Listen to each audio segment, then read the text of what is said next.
So this is our Simondon reading group reconvening after a bit of a hiatus, but we're going to do a short session today because of some technical issues. But we're starting from page 85 of the translation, and we'll read just probably a couple pages from there and see how things go. Okay, so I'll start reading. Subsection A, singularities are more pregnant than regularities. In the most common perception, what becomes an image and pops out is not a regularity, a pure and constant geometrical character. On a perfectly flat and straight road, what jumps out at the viewer is the pothole, the irregularity, the beginning of a curve after the monotony of a featureless straightaway. What is pregnant on a smooth and regular face is a scar or birthmark. In a general way, information brings the knowledge of novelty, thus of the unpredictable, the accidental, the singular. One person can be differentiated from another because singularities and symmetries of the organism organize according to a singular formula that characterizes that person by accounting for certain accidental aspects. In ordinary existence and various situations, what is pregnant is the source of novelty that traps a continuous action. Scandal means trap. It is the unexpected that imposes itself and becomes figural against the ground of regularities. It is true, however, that in some cases regularities are eminently remarkable and become pregnant, but such cases are precisely those when the appearance of a regularity on a background of chaos or random confusion is a singularity indicating a change of domain. It triggers a state of alarm and a surge of vigilance, which are real signals of a change in regime or an imminent encounter. Perfect circles, squares, and triangles are rare in wild nature. If in the middle of a moor or uninhabited land, one suddenly comes upon a perfectly drawn circle on the ground, this form is pregnant and leaps to one's attention. It is viewed as something new, rare, and unpredictable within the landscape. It indicates humans have passed through this place and that we have come across the foundation of a prehistoric dwelling or more recent traces of human activity, such as the foundations of a watchtower. Geometrical shapes are usually artificial. They become pregnant when they are encountered in the wild. It is not forms themselves that are pregnant, it is their incongruous presence as a signal, possible source of information, the occurrence of originality. Even when they are produced naturally, such as a mushroom circle, they are interpreted through legendary beliefs and become fairy circles or dancing grounds for witches. Because of erosion, the fairy chimneys erected on friable ground topped by large flagstones are surprising because of the finesse of their vertical thin lines amidst a chaotic landscape of ravines. In a milieu of random configurations, a geometrical form is pregnant because it is necessarily potentialized as a virtual signal. Behind it arise prohibitions, dangers, the foreclosure of laws, and human institutions. The simplest of all geometrical shapes, the straight line, is already the sign of a frontier, the ditch that must not be crossed under penalty of fratricide, as in the classical and brutal legend of the foundation of Rome. Right, so this bit, so we're discussing the sort of bigger picture here in the part that we're discussing is the what is it that makes an image have this quality of pregnancy that the Gestalt psychologists discussed, and their answer was that regular figures have this quality because they represent a sort of lowest state of energy. So we talked about the example of the sphere, and the sphere is the lowest surface area for a given volume. And so like a bubble of soap, for example, has a spherical shape precisely because it minimizes the surface tension.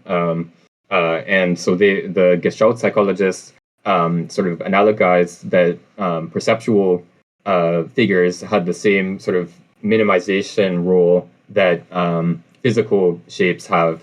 And Simondon here is arguing against that, and we've seen like throughout this part of the book, he's been arguing against that notion. And he pointed out earlier that a lot of shapes that have this quality of pregnancy of sort of standing out against the background and of drawing our attention are not in fact geometrical shapes. Like just a circle in itself is a pretty boring shape. It doesn't have a lot of power of drawing our attention. Things like a face or the shape of an animal are much more pregnant in that sense of drawing our attention, and these shapes are much more complicated than like a circle or a square. But then he's pointing out here in this subsection that in particular situations, particular contexts, geometrical shapes can in fact be pregnant, but they're not pregnant insofar as they're geometrical shapes, but insofar as they're signs of human interference in the environment or human presence in the environment. So you're trapped on a desert island, you think you're alone on the island, and then suddenly you see a perfect circle in the middle of the forest, the clearing in the shape of a perfect circle, you're going to suddenly think, okay, maybe I'm not alone on the island. Maybe someone cleared this circle deliberately.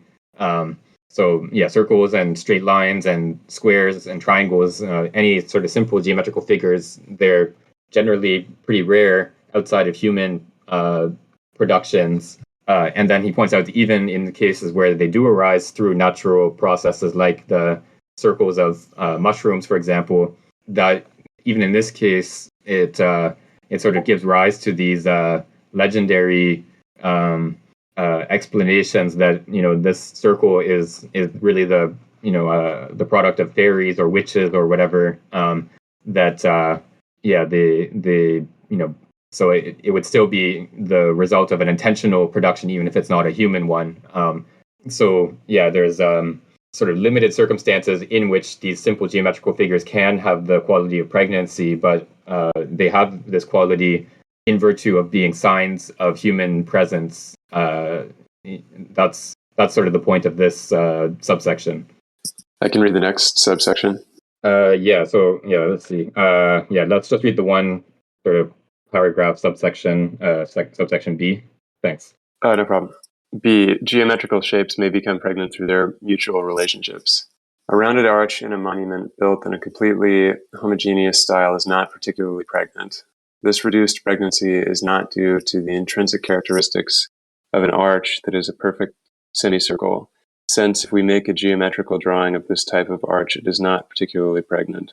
However, it may become so if it mediates other shapes, which, compared to the rounded arch, deviate on both sides of this average proportion. This is the case for the Cathedral of Orléans, Sainte-Croix, seen from the cloister, that is, from the south. The full semicircular arch is topped by a flattened arch and flanked by two lancet windows. When the whole vista is taken at a glance in this construction, which is like a dialogue between three shapes, the rounded arch plays an acutely mediating role. It is like the active center through which the extreme aspects of the flattened and pointed shapes double up and oppose each other. It would likely be possible to find similar examples in the acoustic arts, in which pregnant forms are not necessarily the most singular ones, but are those playing the role of mediator within the whole between extreme terms of pitch and timbre. In this case, the pregnant character is connected to average qualities not because they are the result of a degradation tending towards homogeneity, but because they are like a unique measure. It makes extreme terms compatible with each other. They represent the successful singularity of this compatibility. Yeah, so this is another example of good geometrical forms being good forms, but not for the reason that they are good forms for Gestalt theorists. Here, the geometrical shape is a good form because it mediates between other extreme forms, which I guess otherwise wouldn't be brought into communication.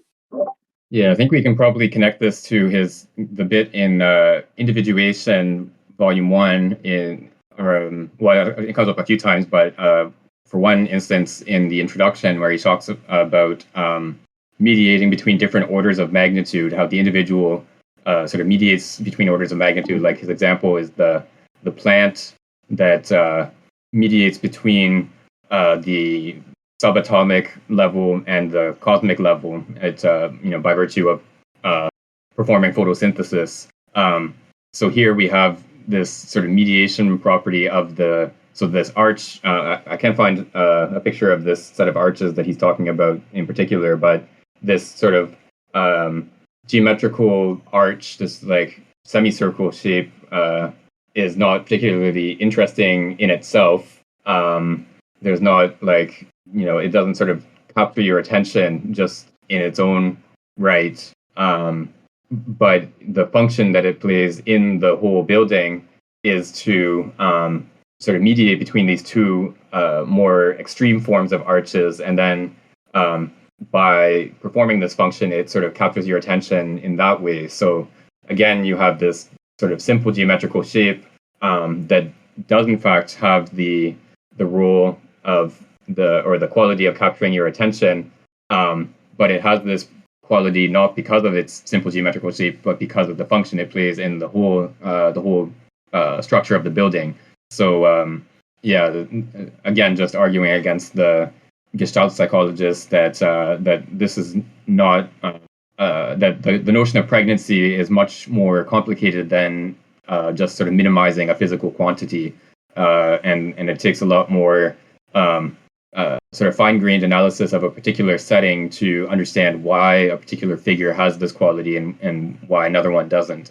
This is maybe a bit tangential, but it's really stands out to me now how, I know that Simondon wants to distinguish transduction from dialectics, but this idea of the term that mediates between the extreme terms sounds pretty dialectical. Yeah, we keep coming across these moments where there's like these sort of dialectical resonances in his work that he says explicitly in a few places that he's not doing dialectics, and he gives criticisms of what he takes to be dialectics, but then there's these moments that seem very dialectical. It would be interesting to try to trace some of these dialectical resonances in his work and see exactly where dialectics comes up and why exactly he thinks that what he's doing is not dialectics and so on.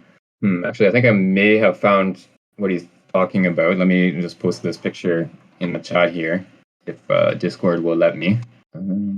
It's trying. It's going slowly. Let's maybe we can move on and see if it eventually posts or not, and we can come back to it if necessary. Okay, so let's read. I can read the next bit. I'll read about a page or so, and then we'll stop from there. Okay. Yeah, upload failed. Yeah, thanks. Try again later. Yes, helpful. Okay. Subsection C. The interperceptual image is the style common to texture and configuration. Such a mediation is a rare and tense encounter that cannot take place in common occurrences. The relation between matter and form can be a violent and arbitrary relation, where the form carves out and masters matter in a way that is as artificially normative and unyielding as geometry in nature. Like bushes, a gardener prunes to obey the fantasies, poor in form, of the estate owner. The natural shape of the tree is replaced by the monstrosity of vegetal cubes or balls. Musset describes the shorn yews of Versailles in onion rows. Today we can see this in the garden of the Villandry castle. In fact, there are elementary shapes in matter like the grain of wood. Each type of wood has its own particular grain, and the fibers of an oak have a different pattern than those of a chestnut tree or a maple. A violent geometrical shape like that produced by a lathe, imposing a revolving figure on the wood, does not respect, support, or prolong the implicit and mute forms of raw matter transformed into a workable matter. The more primitive the tool, the better we can follow the real lines of matter. Such is the case with the two-handed curved draw shave used by barrel makers, which is guided by the wood fiber, in contrast to the scratching stock, an instrument of torture for implicit forms. The latter planar traces trim lines as thin and numerous as the woodworker wishes, with no definite relation to the material structure. For a long time, art was of a synthetic type, adding more objects to objects, like a painting placed on a wall when a house is built. Yet there has arisen an analytical art that does not produce supplementary and secondary objects masking the base or primitive objects. This art consists in addressing matter from the outset in such a way that its texture and aspect are directly integrated in the configuration without paint or plaster. A wall built with well-fitted and well-cut blocks of granite or porphyry needs no plaster or paint. Each material already possesses the microstructures and original texture that cutting, polishing, or sandblasting can reveal without adding or hiding anything. Textures may also be produced in an artificial manner, voluntarily or involuntarily. Hence, a newly forged metal plate folds differently according to the direction of the folds in relation to the direction of deformation given by the rolling mill. More conspicuously, grooved sheet metal meant to resist deformation, such as those in cars of high-speed trains or in modern apartment buildings, in Paris, cannot be mounted arbitrarily in relation to the configuration of the whole in which they play a part. We would not accept a car in which the grooves would be vertical rather than horizontal. That is, the direction of the car's length, the train's length which fit the horizontality of the tracks, the overhead lines, railway architecture, and more generally the movement of the train, which amounts to the perceptual essence of the configuration. In the same way, it would run against perceptual harmony to affix grooved metal sheets horizontally on an apartment building when it, as that of Rue Colbert, is a trim and high tower. We may note also that such analytical aesthetics corresponds to an implicit perception of the working of things. Vertical grooves on a train would trigger a multitude of small turbulence, countering the aerodynamics of surfaces. A horizontal arrangement on building would not favor the optimal flow of water. Finally, in all these cases, grooves parallel to the greatest dimension of an object correspond to optimal resistance to torsion and buckling when surfaces themselves, now multifunctional, are not just siding or facing, but play a role in the rigidity of the whole. Construction technique of bodiless vehicles according to the beam principle as used in some buses. In this last case, the meaning of interperceptual rationality requires the direction of grooves to be parallel to the greatest dimension of each sheet of metal when they are rectangular. We may call this style, common to the whole configuration as well as the component, the image. The image is not given by the components alone, which merely generate the subject's need for it, nor is it imposed by the lines of the whole, which are only able to create, through a totalitarian effect, false windows. The image is the actual encounter of the postulate of the components and the postulate of the whole within a perceptual axiomatic of compatibility. Yeah, so Angus has made an interesting remark in the chat here that in the first bit of this passage that we just read, there's this association of the owner of a property with form. So the owner is the one who has this idea, I want my trees to look like triangles or onions or whatever. And then the gardener has to go and like actually chop the tree and make it have this absurd shape. And this is again like sort of points back to the association between form and owner in volume 1 of Individuation, where the picture finally posted. If you want to take a look, took like another 5 minutes. So the owner in volume 1, Simondon points to the way that the owner can order a bunch of bricks to be made. So he buys a bunch of clay. He tells his slaves, make me 1,000 bricks, and he just gives sort of the dimensions of the bricks that he wants, and he doesn't actually have to concern himself with the process of imposing the form on the matter, and that's something that the slaves have to deal with. So the slaves are the ones who actually impose the form on the matter by filling the mold with clay and pressing it and all that stuff. Whereas the master just takes an abstract form and a bunch of matter and says, combine these things together for me. And so we have the same association here in a somewhat different context. So in the case of woodworking or gardening or whatever, the owner can sort of have an idea, a fantasy, as Simondon puts it here, or maybe a better translation would be a whim, fantaisie, a whim. So the owner has a whim that he wants to have cubical bushes in his farm, in his garden or whatever, and the gardener has to sort of carry out this whim by actually trimming the tree into a cubical form. And this is obviously a sort of doing violence to the real form of the tree, the underlying form of the tree. And likewise with woodworking, there are certain tools that sort of operate at the level of the grain of the wood. So you split a piece of wood following the grain, and so you're sort of revealing the existing underlying shapes in the wood, as opposed to other tools where you just sort of abstractly hack away pieces of wood that have no particular relation to the underlying grain. So you can impose a cylindrical form on a piece of wood, even if there's no sort of underlying cylindrical form in the grain. And so these are sort of two different ways of working with wood. And Simondon, not so much here, but to some extent in this passage, but in other similar passages, he makes an obvious sort of value judgment that it's preferable to work with wood and other materials in such a way that you are revealing the form that already exists, as opposed to imposing a form that you've decided is the one you want. So this woodworking that works with the grain of the wood is sort of more, I don't know what word, I was going to say more respectful, I guess, of the reality of the wood. So you're not sort of violently imposing your own form on the wood. You're just allowing the wood to reveal its own form. And so Simondon thinks this is like a sort of more conceptually adequate form of woodworking, and he talks about here this analytical art. So it will be forms of art where you're not just sort of adding decoration or color or whatever to the material that you're working on. You're sort of subtracting stuff to reveal the existing form.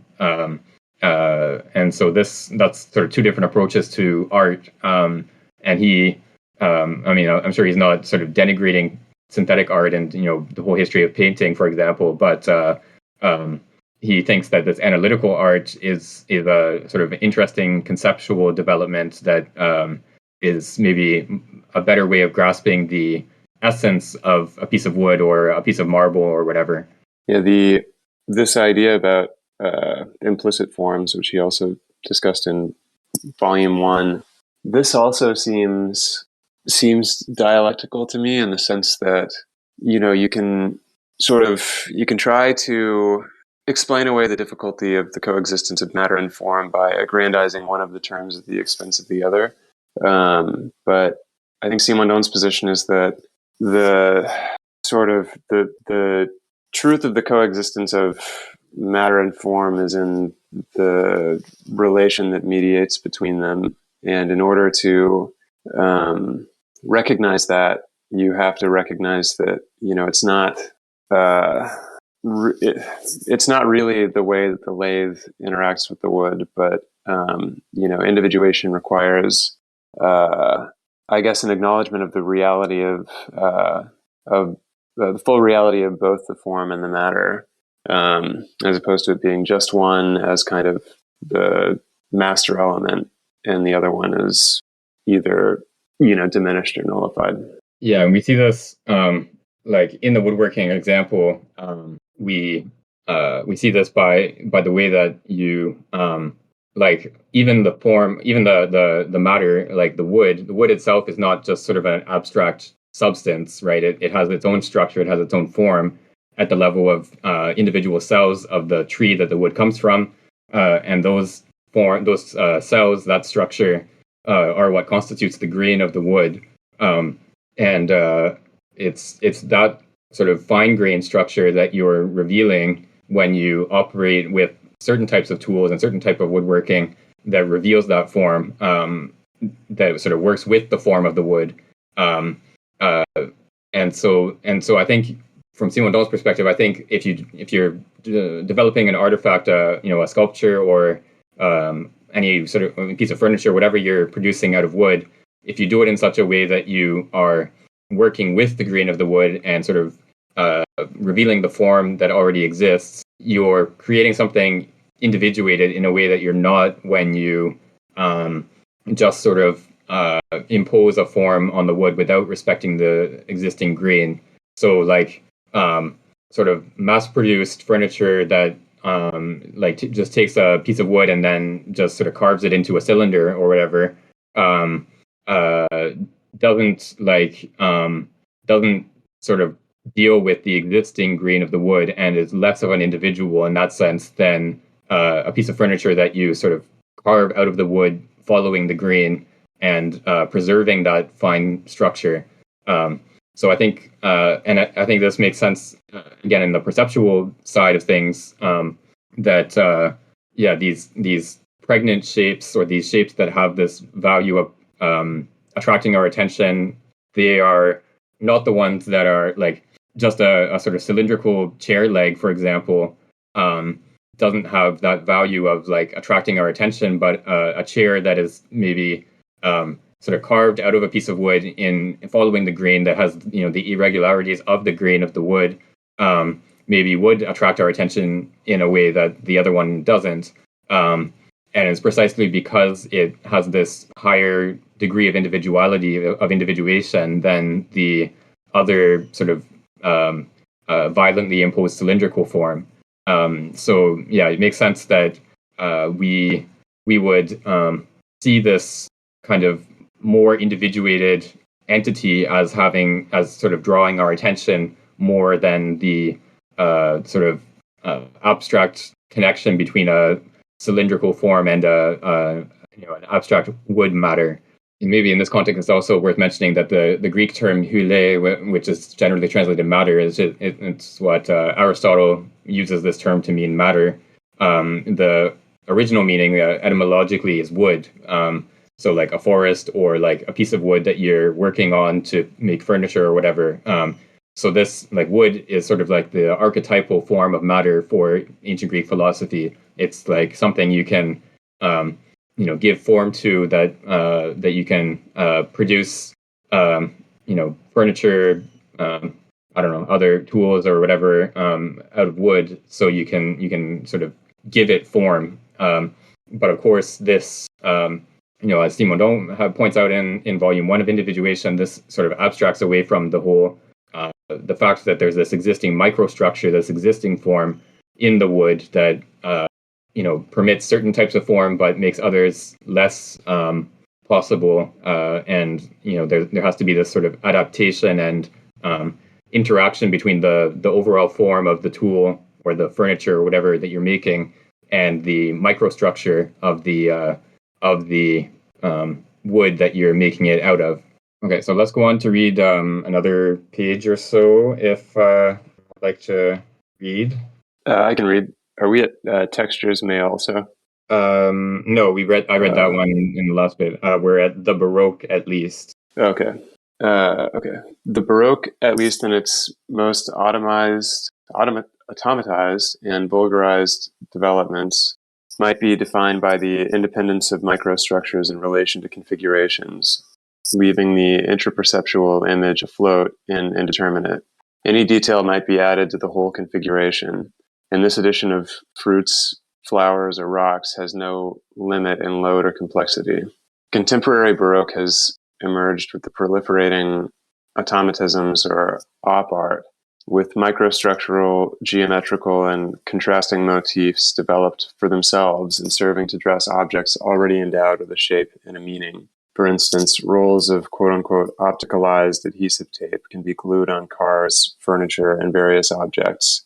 The human body itself can be quote-unquote opticalized, that is, overloaded in a Baroque mode with jewelry or painted or glued patterns. Chessboard cameos and earrings reproducing in black and white the railway signal of complete stop, a square made of 4 red and white squares. In paintings and tattoos of various kinds showing clothing to be exchangeable in its perceptual functions by adding microstructures superimposed on the human form in a relatively arbitrary way, acting like masks. Of course, this automatic proliferation of microstructures should not be confused with research in which perceptual microstructures are integrated to the configuration in such a way as to underline its articulations, or to exalt their perceptivity through networked highlighting, white shoes or hems in vivid colors. Indeed, it is not impossible that the fashion of opticalization draws its inspiration from signaling techniques, runways, roads, targets, test patterns, or flags in car races. Yet it repurposed these high perceptivity patterns for rhetorical usage detached from functionality and arbitrary in relation to the configuration, in a way that is irritating and vain in the literal meaning of these two terms. Cesar Gianello has conducted in Buenos Aires logical and mathematical research on textures by using a point, a rectangle, or a line that can be developed according to the formula of a predefined progression in a multidimensional network, creating impressions of incurving, inflating, or hollowing of surfaces. Such formulas are of interest for architecture, particularly for arranging vast surfaces or volumes by organizing in defined progressions the networks of windows, chimneys, or floor plans and levels. Le Corbusier was very sensitive to the relation of microstructures to configuration. This architect did not conceal his materials nor use plaster. The concrete shows up as concrete in tubes and cables, rather than being hidden in corners or sunk under wall coverings, form lines or bifurcations, gather and progress along prolonged vanishing lines in hallways, geometrically suspended to upturned T brackets. As in living beings, every line of the whole configuration is multifunctional. A hallway is a place of passage, a collective locus that collects and distributes not only human beings in different rooms, but energy, air, water, and information. What is multifunctional remains open and unsaturated. On the T brackets of the hallways of the Dominican convent of L'Arbrel, other canalizations may be run if yet unknown forms of energy should one day be distributed. Thanks to its modular concept, we might also prolong the convent without rupture to augment its size, unlike the chapel. Finally, we should note that this analytical art is the most welcoming, the most able to integrate new realities, precisely because its unity is that of the image, which is not material and which bridges textures and the configuration. There are probably few convents in the world whose style could support the sitting of a large propane tank so near buildings, 15 meters from the chapel. This is possible with Le Corbusier's style. Finally, the non-dissimulation of materials allows for a conversation in the image of textures and configurations. In the convent of La Brelle, the cells were coated with hard concrete finish blown laterally on the walls to form waves and hollows. In these long cells, light accentuates the relief in the coating to produce the impression we are in a long cave of sheer rock, as though there was a profound and substantial link unifying nature and technicity. Yeah, so I don't know. These are elaborations of the points made earlier in this section and the previous couple of sections, with an interesting comment on the Baroque as a kind of hylomorphism of microstructures which don't respect the form of the object they are meant to decorate. And op art, which I'm not really familiar with, similarly hylomorphic in the bad sense for Simondon, because it doesn't respect the human form. So the implicit form of what the microstructures are supposed to be complementing. And he seems to particularly dislike this mode of fashion. Yeah, like you said, this is just a sort of extension of what he's talked about in the previous parts of the section. So he's contrasting what he had earlier talked about as this analytical art that sort of reveals the existing forms, the microstructure of the material. So like you have a sort of bare rock wall, or you don't cover your stone wall with plaster or like painting or whatever. You just sort of reveal the stone structure of the wall.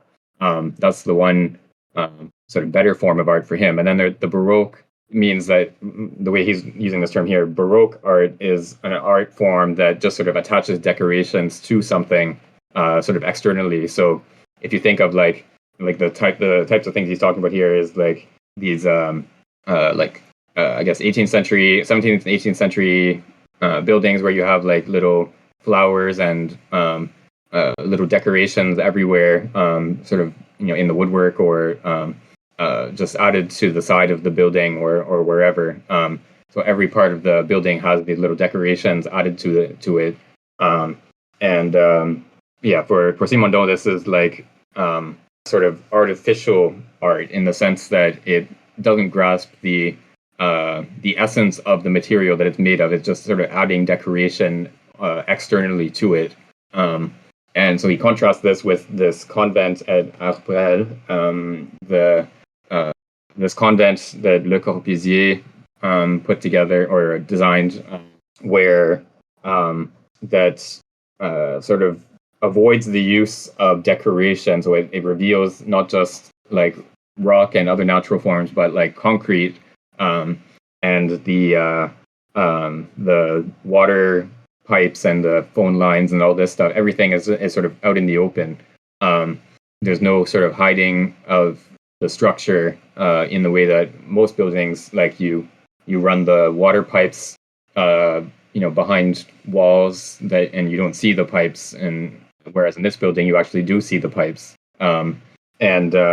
Simondon had talked about this building in other texts that we've read. I forget the exact location, but he obviously admires the style of this building precisely because it reveals the form of the materials that are used. It reveals its sort of underlying structure, as opposed to sort of hiding it behind decorations and walls and the way that most buildings do. And then this last bit is, I think, especially interesting because he talks about how this technique of sort of blowing the concrete onto the walls sort of resembles produces the impression of being in a cave. So there's a sort of like this sort of very artificial technical method of producing walls in, this is like, obviously not super high tech today, but probably in the 1950s when this building was constructed, it was probably a new and advanced technique. So this sort of very artificial technique sort of captures or reconnects with a sort of natural cave type of environment. It captures the sort of rippling effect of the surface that you would find in a cave, and so he sort of points to this as a kind of link between nature and technicity, that there's some sort of fundamental underlying connection between the two. And so this is something that we can talk about in connection with part 3 of On the Motive Existence of Technical Objects, where he talks about how where technical life comes from as a mode of existence of human beings. There's a lot of, I would highly recommend anyone listening to check out that text, because it's very interesting. But I won't go into it too much here.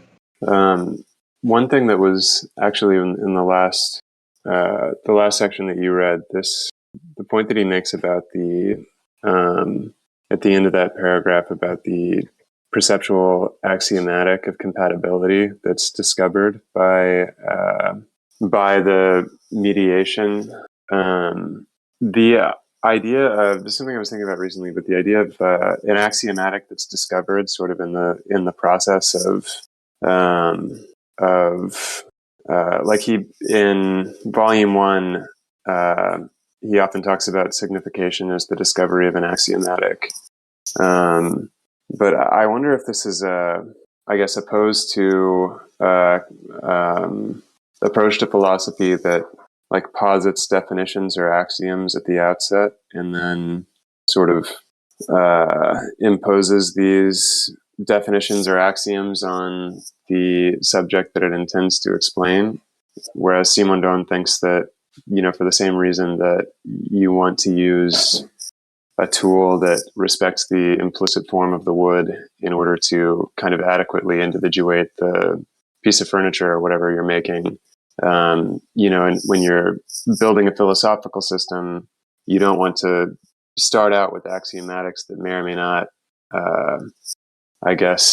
respect the way that the concepts come together in the system as a whole. And so this idea of discovering the axiomatic instead of starting from it or starting from a first principle or initial definition, is itself kind of synthesis or individuation. Yeah, I think that's right. His use of the term axiomatic is sometimes hard to pin down exactly what he's talking about when he talks about axiomatics or axioms. But I think it does relate to some developments in sort of foundational research in mathematics and philosophy of mathematics, because I think we've talked about this in earlier sessions, but like a sort of traditional sort of Euclidean conception of axioms is that they're like self-evident principles. So like in Euclid, you have axioms like the whole is greater than the part. So like if you can prove that A is a part of B, and you can prove that B is equal to C, then you've proved that A is less than or equal to C. So this axiom that the whole is greater than the part is meant to be something that you, just by virtue of understanding its meaning, you immediately see that it's true. So this notion of an axiomatic of self-evidence was sort of the dominant one for a long time in mathematics, or simplifying to some extent. But what happens in the 19th century is that, especially with the development of set theory, some of these principles that seem to be self-evidently true turn out to lead to contradictions. So like the development of set theory through Cantor especially leads to, like, for example, the Russell paradox or Russell contradiction, which you can look up. I'm not going to go into exactly what it means here because it's not super relevant, but anyway, so you have these contradictions that arise in sort of foundations of mathematics as a result of starting from principles that seem to be self-evidently true, like the sort of basic principle of set theory, of like naive set theory as it's called now, is that for any property, you can collect all the elements, all the entities that have that property into a set. And that seems obvious, like you just sort of put all the elements together. But that principle seems to actually lead to contradictions. And then what happened in later developments was that mathematicians had to be much more careful about how they produced axiom systems. You can't just say this principle is immediately self-evident, so I'm going to take it as an axiom. What you have to do instead is actually carefully test, what happens if I add this principle as an axiom? Does it lead to a contradiction with other principles that I've already accepted as axioms? And so axiom systems are actually something that you have to discover. You have to do a lot of work to find, okay, this is actually a good set of axioms that defines a theory that produces the types of results that we want. And so I think that's Simondon doesn't sort of directly talk about the whole sort of theory of axiomatics in the first half of the 20th century in Foundations of Mathematics, but I think maybe that's like what he's thinking of here, is that axioms or an axiomatic system is no longer something that you just sort of immediately recognize as true. It's something that you have to do work to actually get to. It's like the axiom system is the result of work and not the starting point of the work. So I think that sort of development in history of mathematics, if it's not exactly what Simondon was thinking of, it's at least relevant to his usage of the term axiomatics. Yeah, that's really interesting. And one thing that I would like to think about more is the relationship between like the discovery of a common axiomatic for disparate terms and the difference between that and the discovery of a common concept that comprises in like a taxonomic way the specific difference that I guess gives rise to the discovery of that concept, because I think that Simondon would not want to think of his axiomatic system as composed of these genus-species relationships. Yeah, we've seen in a number of places that he criticizes this sort of genus-species taxonomic conception of what a concept is, or what a way of grasping an entity is. So like the sort of traditional like natural history method, like Linnaeus or someone like that, is you start from, you have like a bunch of individual animals and you say, okay, this group of animals are going to form a species because they resemble each other in this particular way, and then you take a few different species and you assemble them into a genus, and then you assemble the genera into I forget what the next one is, order or family or whatever. But anyway, so you just sort of gather a bunch of entities and you abstract from certain properties that distinguish one entity from another, and you only keep hold of the properties that they have in common.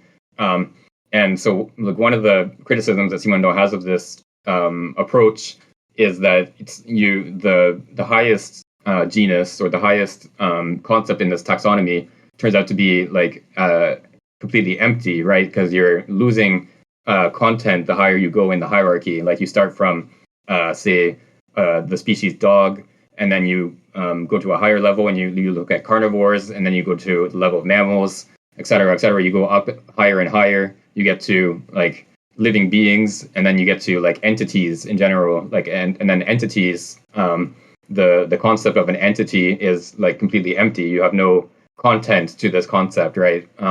So if like the whole goal of science is like to produce these hierarchies, then the endpoint of your hierarchy seems to be pretty worthless if it's just an empty concept that applies to everything.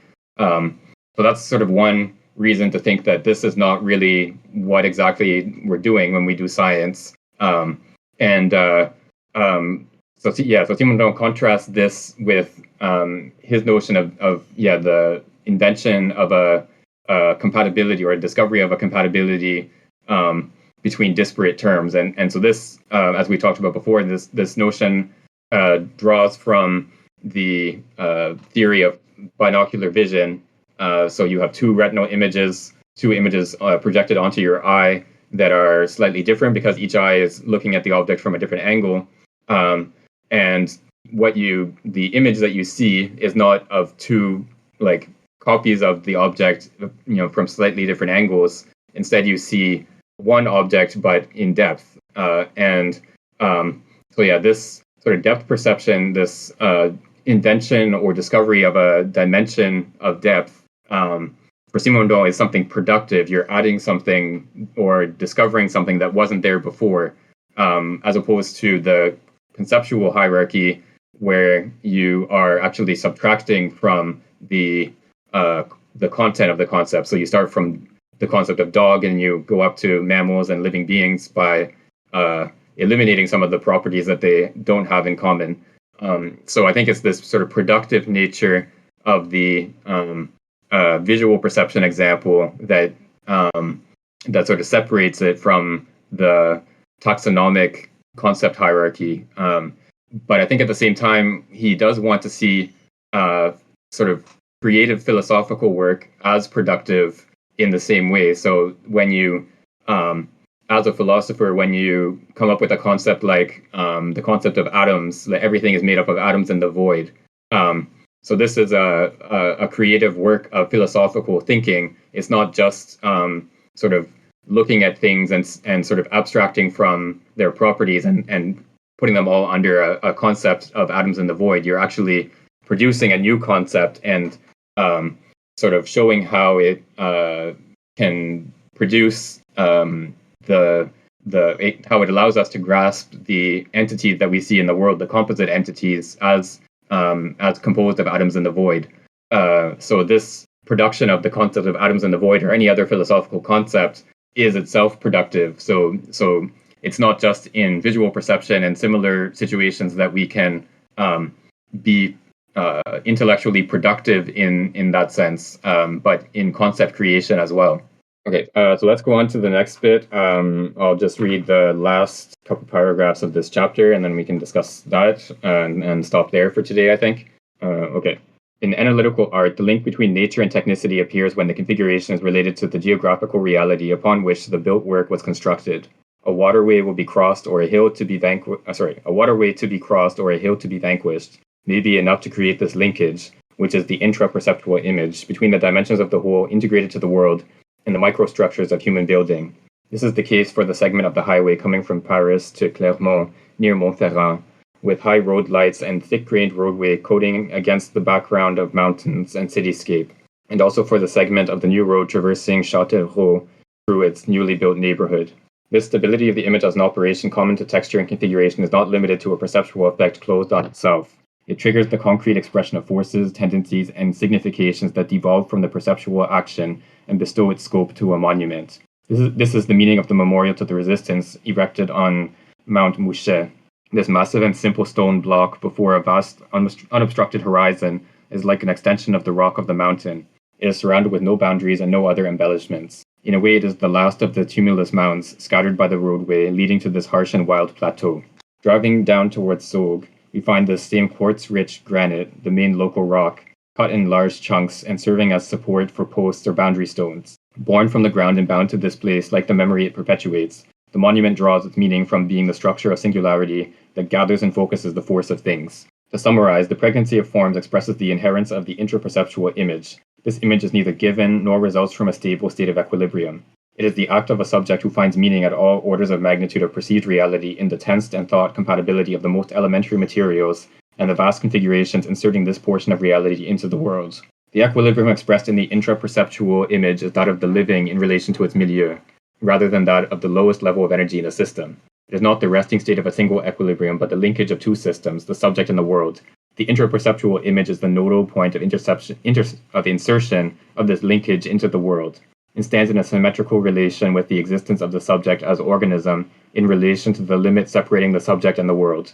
Right. This example about the road is kind of hard to understand exactly because obviously I've never been to Paris or driven down this road or anything, so it's hard for me to grasp exactly what he's getting at here. But again, we have to remember that this is a set of lecture notes, so the audience would likely have been more familiar with this setting than we are as readers, 50, 60 years later. But so this example of the monument to the resistance, I think, is maybe a bit easier to grasp because he, describes it in more detail. And Angus has posted a picture, which I'm assuming is of that monument. Is what it looks like. It's this monument is so a monument to the French resistance against the occupation by Nazi Germany in World War II. And it's sort of cut out of this stone that belongs to the setting in which it's found. So in the same way that the resistance is sort of rooted in the local environment, this stone comes from that environment, and it sort of depicts that same locality or localness of the resistance. So you find this same kind of stone in other places in this region, and it's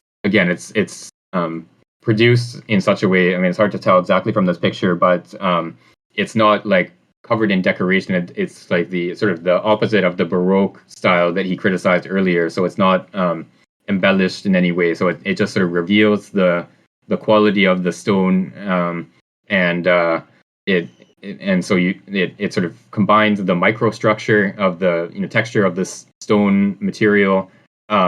It mediates between this microstructure and then the macrostructure, which is the landscape as a whole, because it's set up on a sort of promontory. So this artwork, this monument, serves to mediate between these two levels or scales of magnitude.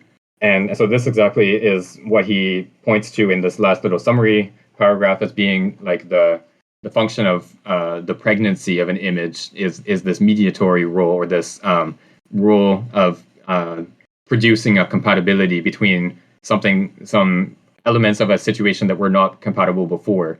So again, we have that, like the example of the arches in the church, where you have these two extreme forms of arch that are mediated by the intermediate forms, and then that intermediate form takes on the value of this pregnancy or this attention-grabbing property just by virtue of that mediating character. Again, it's this sort of mediating role that makes an entity into an individual for Simondon, or that is a key component of what it is to be an individual. And so this is also the case in the case of perceptual images. So an image is individuated and stands out from the background and captures our attention insofar as it compatibilizes a sort of pre-existing tension, and as opposed to minimizing tension, which is the Gestalt psychology explanation of this property. Yeah, the only comment I had on this section was the way he says that the monument gathers and focuses the force of things also sounds pretty similar to the way he talks about, like, the center of the woods as the site with like the most reality, or like the highest mountain in the primitive magical unity in part 3 of Mode of Existence. Yes, exactly. That's a great point. So in that book, again, I'll sort of recommend that listeners read it for themselves, because it's an amazing text. But in part 3 of that book, he's going through his sort of genetic anthropology, his account of the different modes of human existence and how each one arises out of the previous ones. And the starting point is this, what he calls the magical mode of existence. And it's one in which there's no distinction between subject and object yet, and that's something that arises later. But it's not like a sort of bare unity of everything. It's not like everything is all sort of in a like soup all mixed together. There's this sort of he calls it a network structure, a reticulated structure. The world is composed of these sort of key points that have a sort of power of incarnating the force of a region or a moment of time. So he talks about the center of the forest is sort of like the key point of the forest, or the highest peak is the key point of a mountain range, and in the temporal domain you have like certain moments, like a new year, for example, is often in many societies is a sort of point where the whole year is sort of incarnated into one moment, and like we even have this today. We have sort of New Year's resolutions where you sort of set your ideas for what you're going to achieve, and the next year you are all sort of focused into one moment in the new year. No matter how effective we are in actually carrying out those resolutions, but in other societies, they're like very elaborate New Year celebrations, and often has to do with like the change of the seasons, whether it's like a harvest festival or a spring festival or something like that. So there's these sort of key points in space and key moments in time that sort of concentrate the force of everything that surrounds them. This monument to the resistance has the same role. It sort of concentrates all the force of the landscape surrounding it and produces this sort of key point on this promontory that where the landscape as a whole and then the texture of the stone interact with each other. Oh, interesting. I have never seen those statues. Yeah, so Angus has just posted a picture of statues at Storm King in New York. I don't know exactly where those are or where they come from, but they're quite striking. Yeah, it's a big, obviously outdoor sculpture garden in upstate New York. Some of these statues, the way they interact with the horizon and the mountains in the distance is pretty striking. Yeah, that's cool. I did not know about that. Have to check that out someday. I think this is a good place to stop since we're at a chapter break. And actually we're more or less at our normal ending time anyway. So let's stop here. And then hopefully we won't have any technical issues next week. And hopefully everyone can make it out and join us to continue with part 3 of the book.